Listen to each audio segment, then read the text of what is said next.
Yes, now, and welcome back to episode 137 of the Top Loaded Podcast. And we are bringing back a fan's favourite today. But before we introduce our very special guest, just a massive thanks yet again to the boys over at Third Down UK for sponsoring this episode of the Top Loaded Podcast. Whether you need card supplies, custom card stands, great preparation kits, or whatever it may be, head over to their Instagram, check out their website, or use the link in our bio and use TTP10 at checkout for 10% off everything.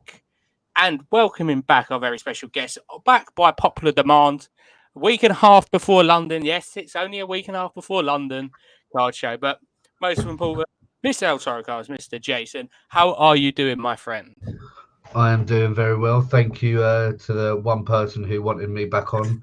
Probably was myself. But Yeah, no, there thanks for having this yeah. guy called Jay. Oh, yeah, Horseshoe. Oh, that's why you've been ruining my polls. It was probably Lav. Thank you, Lav. No, thank you for having me on. Can't remember how many times I've been on. It's been countless. So thank you for having me on. But excited to talk about obviously what we're talking about today. So yeah, let's get into it. Like I say, we're about 10, give or take 10 days out from the London Card Show, which is obviously very exciting times. And obviously, next week will be yet again our next instalment of the London Card Show special, which do come around really quick. So the second half of this episode, we'll be talking a bit about our preparations a week and a half out from the London Card Show, whether you're a vendor, if you're just walking around, if you're going to try and get some trades done, whatever it may be, just a bit more in-depth look before we get into the special next week. But most importantly, obviously it's been a while since you've been on. So before we start talking about what cards you've been picking up, what you've been grading and everything like that, how's obviously the YouTube experience been? Because I know a lot of people now know you through YouTube and obviously watch your videos. So how's that been going for you of late? It's been going really good. I haven't been very consistent with the uploads, but obviously with the videos I'm uploading, they're actually doing really good views. Very surprising. Obviously, we had, I think it was like what I'm sending to PSA, obviously going to different card shows, like the Sports Card Social when I went there about a month ago. Obviously, what I'm sending to PSA, as I said, what I've been picking up. And and obviously going to plan to do a video about the London Card Show, how to prep for the card show, because, you know, London Card Show is the greatest show on earth.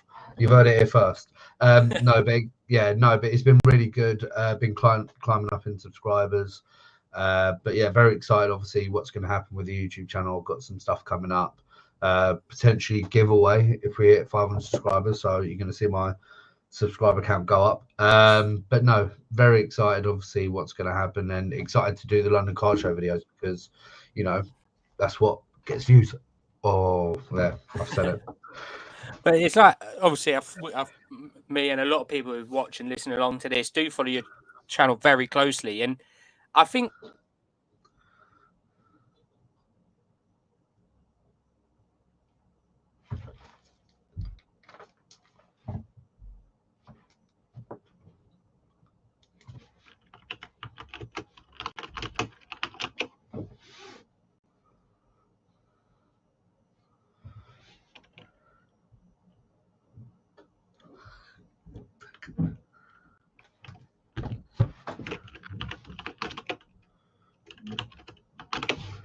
obviously for everyone who is very closely paying attention to your channel and obviously have watched your journey, the card show videos themselves seem to always be the best ones to watch, whether if you're at the show and you're trying to spot yourself or you haven't seen a show and you've kind of missed out on it and you want to see what you missed. So for you, is the card show content itself the most enjoyable ones to record?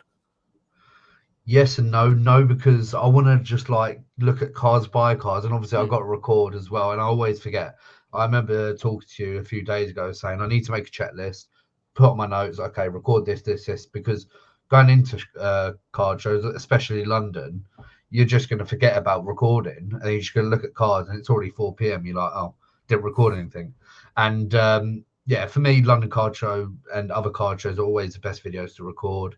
I think as well, when I don't go to certain card shows, it's always good to see what you've missed out on. If you might think, okay, I'm going to go to that card show after seeing, that person's video, hopefully mine. But no, 100%.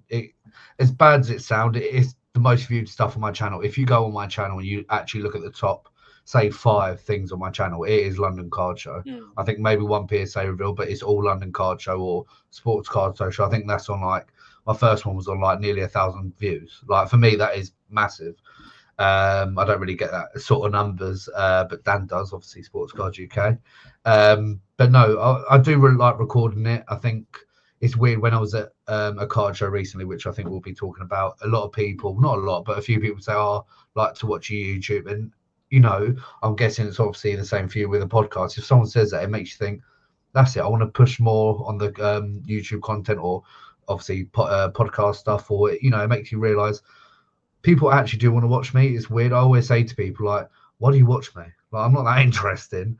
I could name 100 better YouTubers than me, but no, obviously recording it is long, and that's why I respect a lot of YouTubers, most YouTubers, because it does take effort to edit thumbnails, to make sure you get the right content, to record everything, because you might have a good show and you might have missed one thing that you really wanted to record. But it's one thing I realize as well, a lot of people, which surprised me a bit, maybe thinking about it now, maybe not. A lot of people like to see on the videos people's showcases. So like obviously I do some cinematics, obviously showing people showcase my showcase, some boxes, obviously where Golden is at London Card Show. So I'm gonna try to do more of that and remember that. So yeah, excited for obviously more content on the YouTube channel. Yeah, like I say, I think everyone does love living through someone else's eyes as well. And obviously, when you first done your first content London Card Show, obviously you weren't always a vendor as well.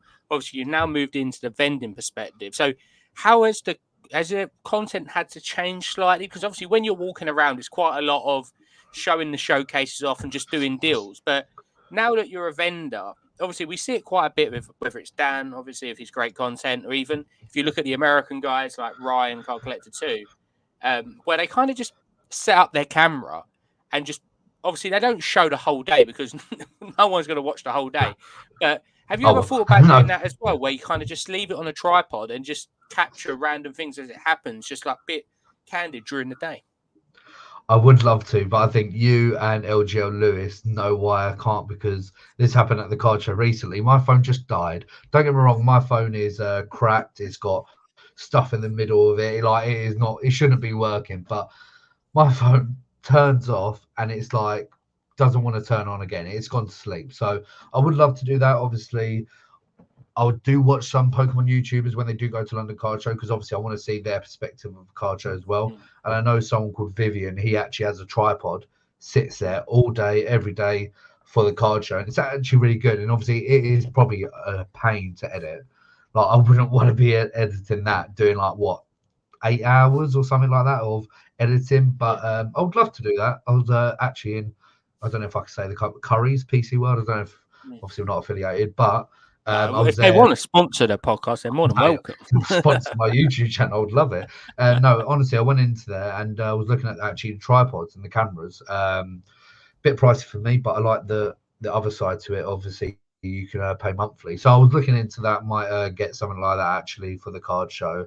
And it's always good. Like it's always good to record card shows and obviously have the memory of it as well. Because say if you recorded someone opening, no, the new Top Chrome Sapphire Marvel, Yeah. and they got the 101 Spider-Man or something. It's always good to record stuff and have a memory and prove that you've been there. But would love to do that maybe in the future. Obviously, with the London Card Show, I'm going there for 2 days as a vendor, so maybe I can try and make a quick purchase. If you want to buy any of my cards, you can purchase that to get a new camera.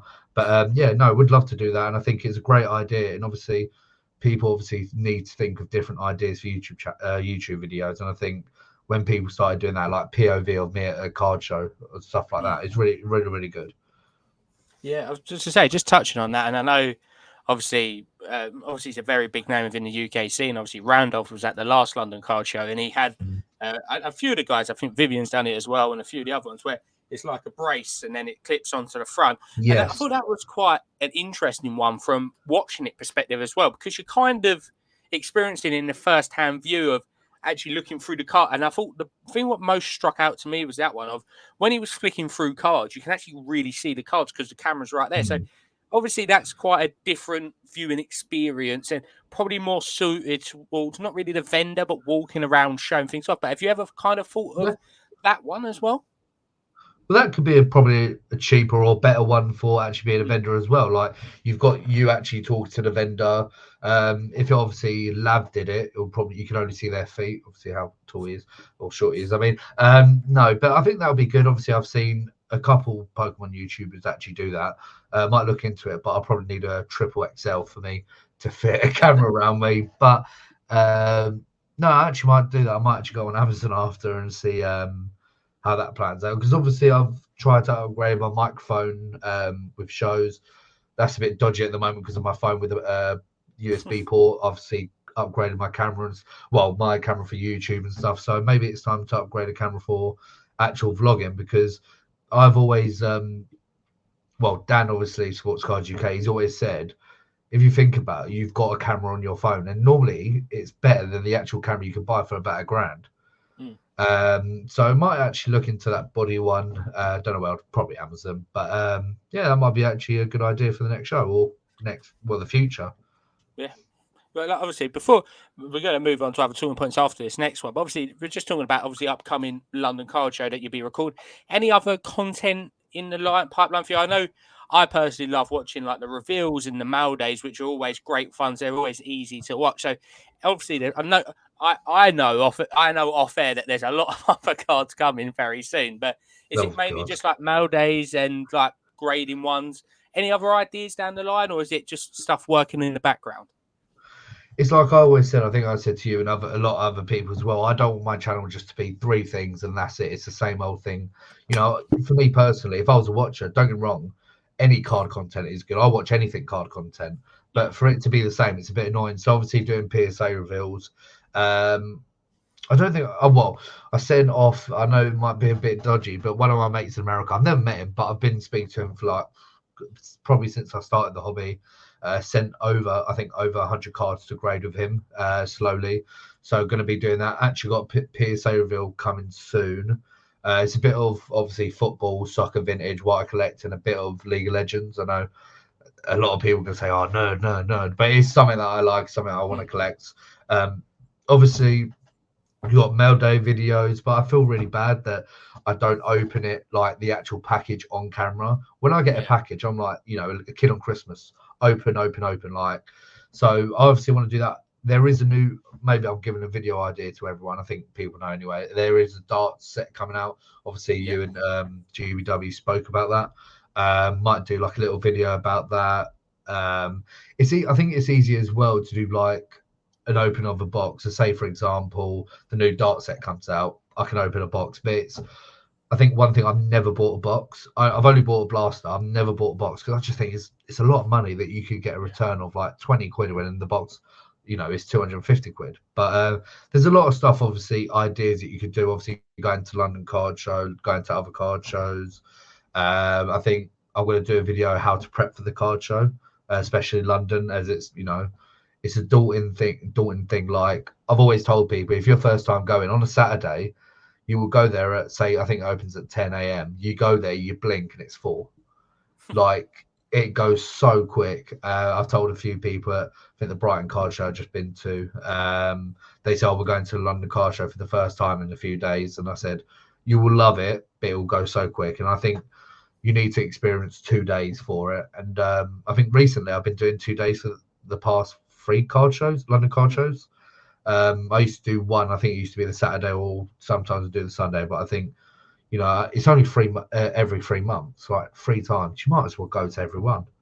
Obviously, if you live up north, it's harder. But yeah, different content I need to do. It's just the ideas that I always complained about. I always text people like, I would love to do YouTube videos more, but I don't want to be the plain simple person that does videos. But maybe I just need to put out anything. Content's content at the end of the day.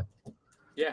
Obviously, moving on now from YouTube, and obviously this weekend was the inaugural Brighton Card and Memorabilia Show. And obviously, you ventured down to the South Coast for, and obviously for people who don't know, this was the first football-only show run in the UK. Obviously, by our very good friend Kev, obviously Fora.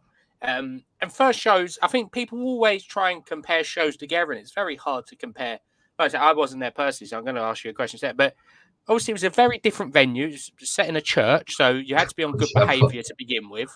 But obviously from a first card perspective, in your eyes, how did it go? Well, when I got there, I was praying for sales. Pardon the pun. Yeah, that was a good one.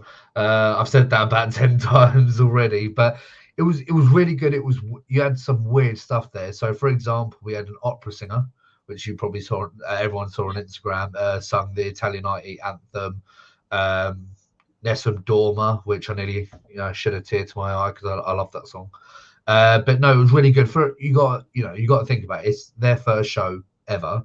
Obviously, you had a couple in Brighton before, but this is the first football only, and I think it went well for their first show. I think where I was located on the floor plan, we had JJJ cars next to me. We had obviously LGL with me helping along, and obviously selling a few of his bits. We had Lab Breaks, Aaron from the Grading Club. We had Kieran's Soccer Cards United, or no, Soccer Cards UK, not United. That's another podcast.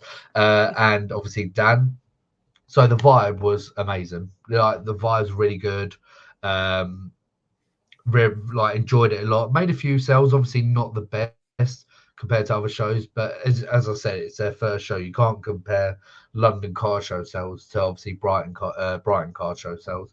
And obviously we had a lot of different stuff as well. We had obviously memorabilia. I think you had one, I can't remember their name. I think I went to their store once. I just skipped past it to see how it is, and it was actually like football shirts, but they're actually like knitted in wool, Mm. which is actually quite cool. Obviously, you can get like little key rings. You had some a table with programs from like 1920s to obviously the early 2000s and stuff. So that was really cool. Yeah, there's a lot of different stuff as well. Obviously, there was quite a lot of vintage, which was actually really good. I picked up one thing at the card show. I think it was from Rochester Cards.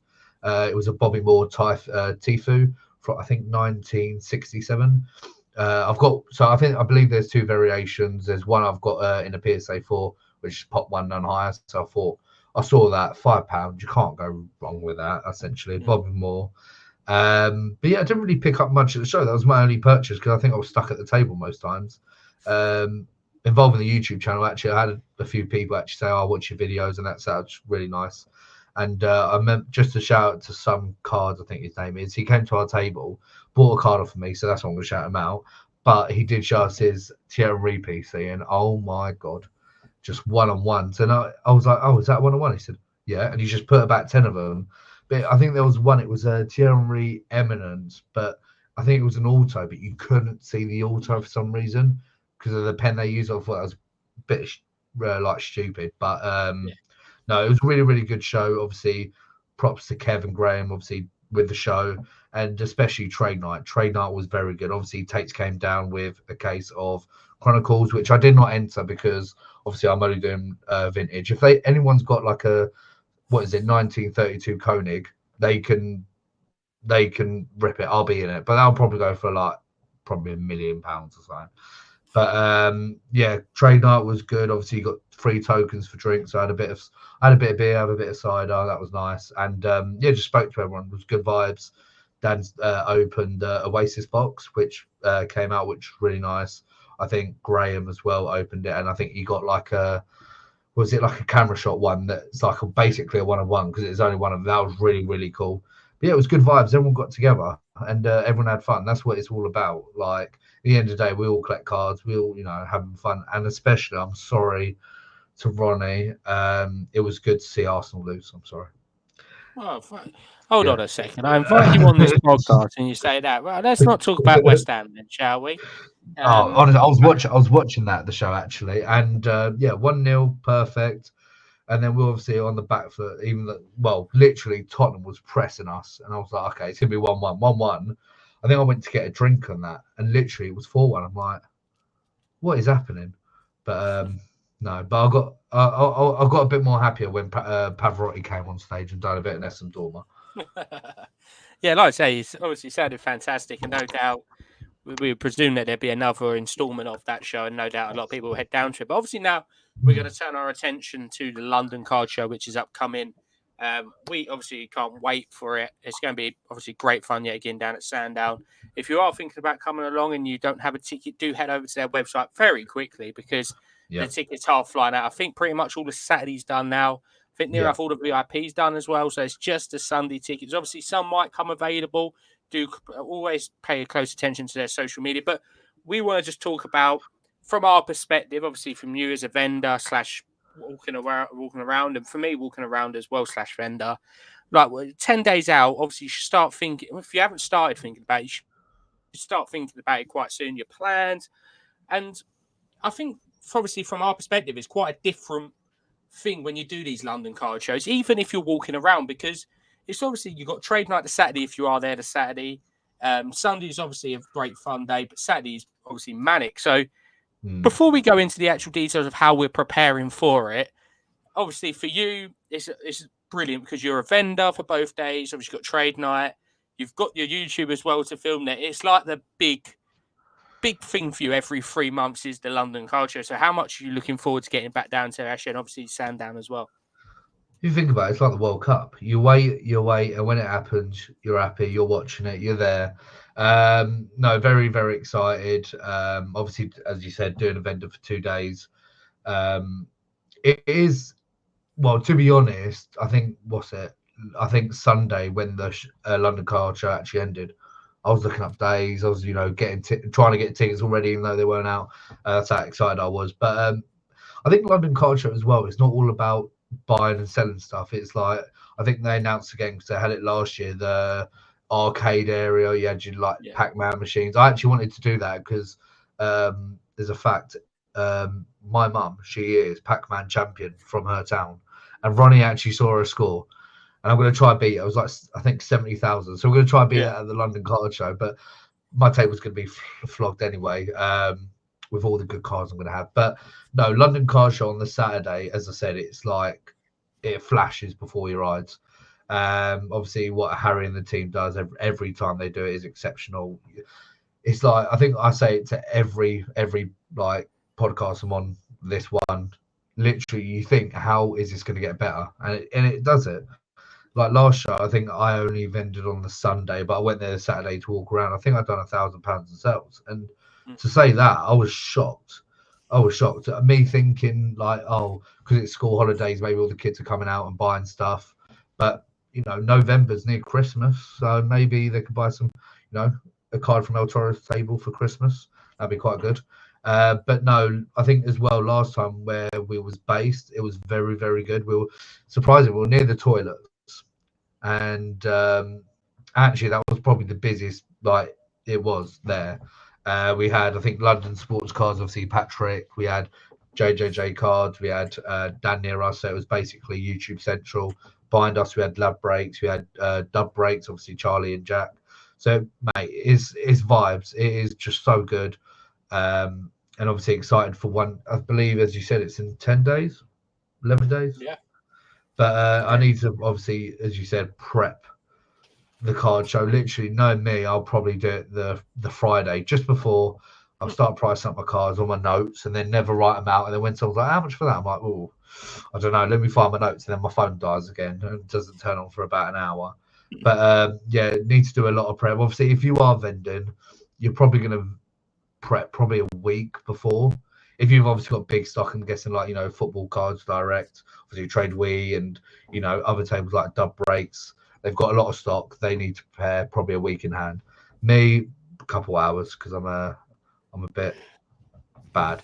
But no, excited to do it. Obviously, going to be shipping back some stuff from mainland China, the goat land, and America. Ronnie got a bit angry with me because I think I had, what was it, 2.3 kg of cards just turn up randomly, which I think that's quite good. It means I've got stock. So guys, if you're listening, come to my table. So that means I've got stock. But I'm not looking forward to that invoice of that bill. But no, very excited and can't wait to buy, sell, trade, and obviously drink beer at the Bear? Yeah. And get that Estrella in because that's my favourite beer. Yeah, like I said, I personally can't wait for it.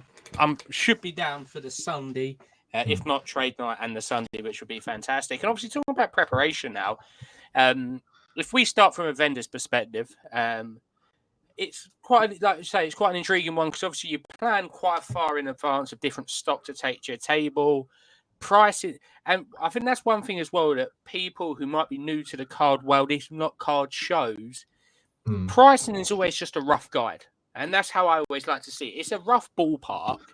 And I know that you're going to agree with me what I say in a second, but remember when we was at the Sports Card Social and we was pricing up cars slash so I'm saying, if someone comes over your table, you're having a conversation with you, they show the interest, like they're actually really interested in the cards, they support the team of the card or sticker or whoever it might be, you're always going to be trying to work out a deal with them because you'd rather a card go to a good home than just Oh, go to someone 100%. who's just going to resell it. So obviously for you, prices is important. You still can't just lose money. You can't just give everything away for free. But how do you go about, because especially for some of your stuff, it's like No. very rare slash could be the only one of it in the world. Do you kind of put a rough ballpark on it? Do you like have it open to offers? How do you go about that? Because no doubt there'll be quite a few other people who might be going to a show, see a card without price on. Like, how would you approach that? Mm. It's a very hard one. Obviously, you can use obviously comps if it's ever been sold. Like for the stuff that I have, it's most of it is pre-war vintage. You might not have any sales, or there might be sales through through Instagram or Discord, which you literally cannot track. So obviously that's with most cards, modern as well. But Yeah. it is hard. But I think obviously I use 130 point eBay. If I did have it, I would use Card Ladder. That looks very, very good. Try price cards. Sometimes I do put obviously open to best offer. I think I had down some of the cards and they still sold.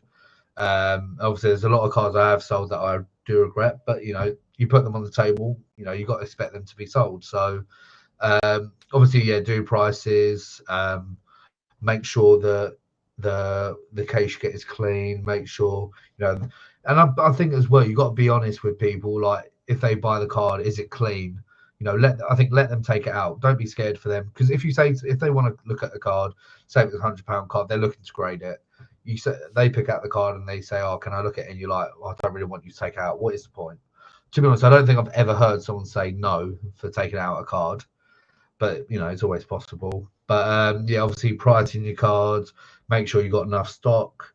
Obviously, a lot of people have blasters, boxes, obviously t-shirts, memorabilia. Obviously, just me, I'm going to have my cards. I'm going to bring some League of Legends cards just to showcase. If people do want to buy them, which I doubt it, I would be happy to obviously sell them. But obviously, show people a lot of people, they play like games like, I don't know, CS:GO or even Overwatch, FIFA. I don't know about FIFA, but you can actually get the cards of the pros, which I think is quite cool. So obviously stuff like that. Just going to showcase stuff, and I think as well, I don't know if I don't think I will get it, but a lot of people are starting to get it. It's what is it, a card reader, so you can tap your card. Yeah. Obviously, when people are like, "Okay, I've only got a card, can I tap?" And you're like, "Yeah, that's fine." Make sure you bring like change. I think that's one big mistake that I actually didn't do. I think most people actually do it and I didn't. It's like have spare fivers or pounds or stuff like that, because a lot of people will be going through the £1 bins, £2 bins, which I've actually tried stocking up on, which is always really good to have. Like I think one thing that Dan said, a lot of people, if you realise, they're picking up most Premier League stuff, because most people in England are going to support a Premier League team. It's like me with West Ham, go through the West Ham boxes, buy some West Ham cards. So obviously you have your little box with obviously your £1, £2, £5, £10 bin cards. But I think one important thing which I need to buy as well, it's always have your prices or comps ready, because I think you got to probably comp, if you can, obviously if you've got the time, do it the day before, but try comp, I'd say a week or two in advance, just in case, because a lot of people, for some reason, maybe me myself, obviously you're on here as well, maybe, that you see a card and obviously you've seen it sold twice, and the guy hasn't seen it because he hasn't checked his prices. Say for example it sold for £100 and 120, and the guy's got it for like what, 280. You're like, and that will stir people away. So obviously I would always ask if they got room and stuff. But yeah, I think just talk to the people that are looking at your table. Always say, "Oh, how you doing? Anything in particular looking for?" Because they might not see something and they say, "Oh, we're looking for, I don't know, Garnacho." And in your case, you might have Garnacho that you didn't put on the table. So it's always good to interact with, like, well, essentially customers, I'd say, and essentially you can plug your YouTube channel and your podcast. Yeah, no, that's it. I think that's very well put, and especially as well, it works both ways. Like you got to know your own product as well. That if you're going to be buying it as well, I would say. Obviously, I think if it's your PC item, a lot of times you will kind of know the rough ballpark on a card. Yeah. Like you just naturally will know it. But sometimes there might be a sale more recent. And I think the number one piece of advice anyone can ever give anyone at a card show, and obviously you might disagree with this, is just talk to people. Like No, really is. 100%. Don't be afraid to say to a vendor, "How about hope?" Like start talking to them. Just be like, just out of I've said it before. Just out of curiosity, is there much movement on that card? Because obviously I know you've got it at that price, and I respect that. However, I know a few more have sold it at different things. So have you got any movement on it? Obviously, if the card's up for 300, don't go and say, "I'll give you a fiver for it." I've Just like done have that a what? before, Like don't have you got Andre? any wiggle room? Because no doubt someone's come over to you or you've done it to someone else of like, oh, that might be like 60, £70 a bit more, but is there movement? I think that is my number one piece of advice. Not even just with vendors and like people walking around, even with other people walking around, you might see them wearing an Arsenal shirt. Say hello to them. They might have cards that you might want to Yeah. buy them likewise. No, 100%. I think that's how you get sales in as well. Like, and obviously that'll be for the future. Like, you get to know someone at a show, and then you see them the next show, and obviously they'll talk to you, and they might come to your table again and actually see something that you didn't have in your showcase that you've got now. So it's always about social aspect and like speaking to everyone. And I think it's always good to talk to people in the hobby. Like you're all collecting the same thing, cards. Obviously, if you're collecting shirts or Pokemon or whatever it is. Like, we're all collecting the same thing. Why can't we all talk about it and give everyone's different opinions? Because for example, I might be talking to someone about cards saying, "Oh, this is the best set," and I'm like, "No, this is the best set," and you get different people's opinions, and you actually learn a lot of stuff. Like the amount of stuff, obviously, with vintage that I've actually learned from talking to people was actually crazy. Like, if I didn't speak to anyone, honestly, I wouldn't have no clue. There's a lot of times that, I've seen a card, I really like it, it's vintage, I've never seen it before, and it has a Mm. price, I don't know, say 300. I'll talk to someone else, like, oh, I know you know about this card or this player. Is 300 a fair price, or would you go lower or higher? Was it a good, like, you always have people to help you. And I think the best thing is as well that the person I sent my cards to grade in America, I've spoken to him how many times, and you create like a trust.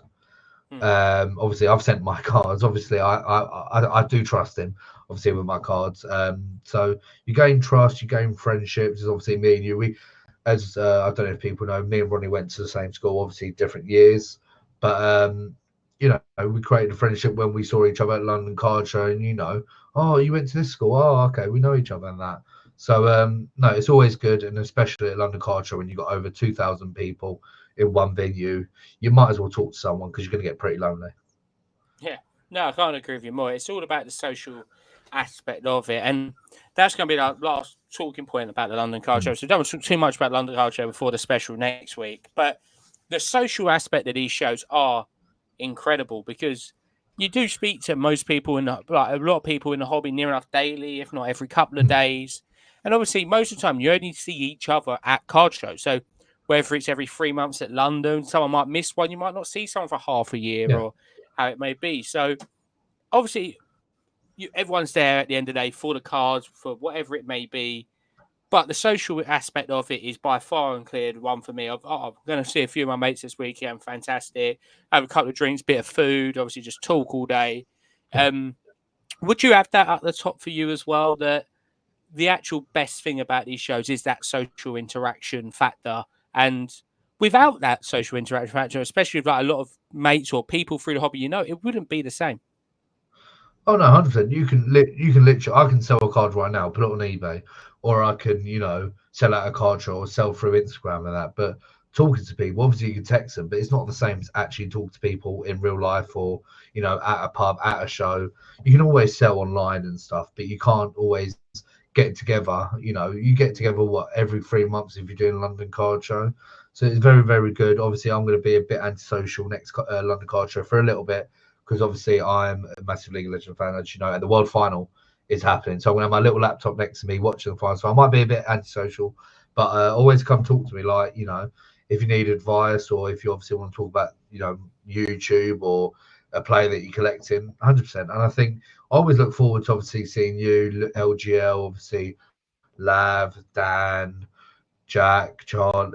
The list goes on. Like how many people there is. Obviously, JPR, Grails. Like there's so many, and I think it's always a joy seeing other people. Like I go to most people. Are, oh, how you been? How's life? How's your job or whatever? And like just how you've been selling cards and stuff. Like you could easily buy a card from someone and chat there for about an hour just talking about life. You know. Oh, you get so sidetracked at these shows. Honestly. Because you might be like, oh, I've just bought a card, and then you look at the right, and then you see like, I don't know, Pele. Talk about Pele. Oh, why are you into vintage or this? And then, oh, what team do you support? And there's so many conversations you can have at a card show for it. You can talk about obviously football, talk about daily lives or whatever. But it's with London Card Shows, it goes quick. So you probably talk to someone. The card show's ended, but you obviously got trade night. Obviously, in the middle of the card show and trade night, obviously you got I think that 1 hour split. You can obviously go to the pub, have a few drinks. What's not to love? What is not to love? Like if you collect cards, you're there to buy cards. Yeah, job's good. And you go into a pub, you can have beer, wine, whatever you want to drink, and then you think, oh, it's over.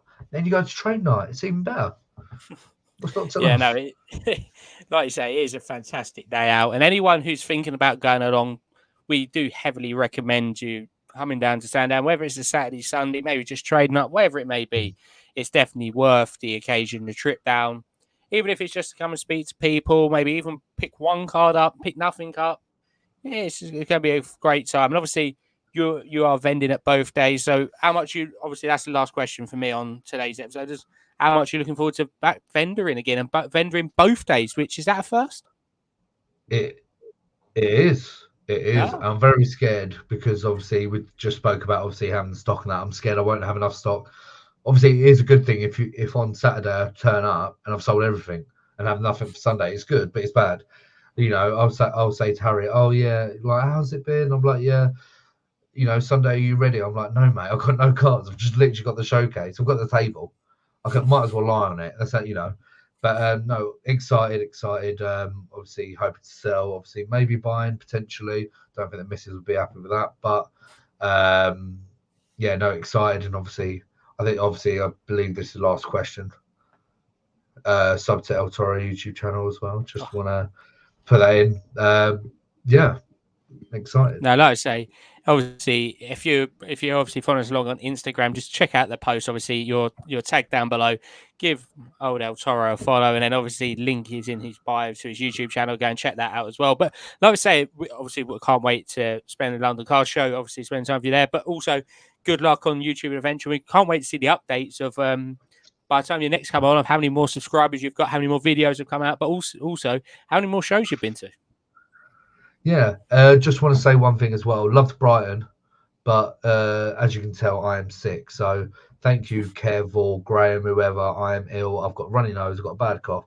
To be honest, I haven't really coughed on the video, so that's actually quite surprising. But love the show, but thank you for making me ill. So might have to pull a sickie at work so I can talk about cards and look at more cards. So it's actually a bonus, essentially. But no, yeah. I was going to say, just say that we've all had the post card show illness mate. before. That's just a given. I'm not looking to the London Card Show one. This is probably going to be full force. I remember one time, literally loved the card show. I think it was last one. Loved it so much. I came back and I was like, I was half dead.